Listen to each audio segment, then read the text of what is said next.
అంతా నువ్వే చెప్పావు కదయ్యా, ఇంకా నేనేం చేసేది? బామ్మగారు, మేము చెప్పాల్సింది మీరు అడగాల్సింది చాలా ఉంది. ఆ, మీరు యాంకరింగ్ స్టార్ట్ చేశారంటే ఆడియన్స్ కి చాలా విషయాలతో మాట్లాడుకుందాం. నీ ఫ్రెండ్ ఎవరు?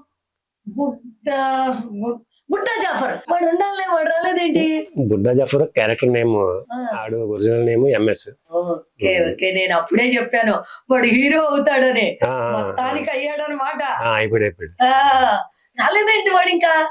అందరే ఉన్నాడండి, అందరే ఉన్నాడు. వస్తాడు. ఓహో, హీరో అయ్యాడు కదా, అదే బిల్డప్ చూపిస్తున్నాడు. అంతేలే, లేట్ గా వస్తాడు. హ్మ్. ఏంటి ఆడు హీరో అవుతారని చెప్పారు, మీరు జాతకాలు కూడా చెప్తారా బామ్మగారు? ఆ, అయితే చెప్పండి. అయితే ఇంకో ఆ పోస్టర్ లో ఇంకా అక్కడ హ్మ్, ఆనంద్ గారు ఉన్నారు, హ్మ్, ఇక్కడ నేను ఉన్నాను, హ్మ్, ఇంకా మన హీరో ఎంఎస్ వస్తున్నాడు. హ్మ్. మా ముగ్గురులో ఎవరు హీరో ఈ స్కై మూవీలో చెప్పండి మీరు. మీ ముగ్గురు కాదయ్యా, ఆ, ఈ స్కై మూవీలో స్టోరీనే హీరో.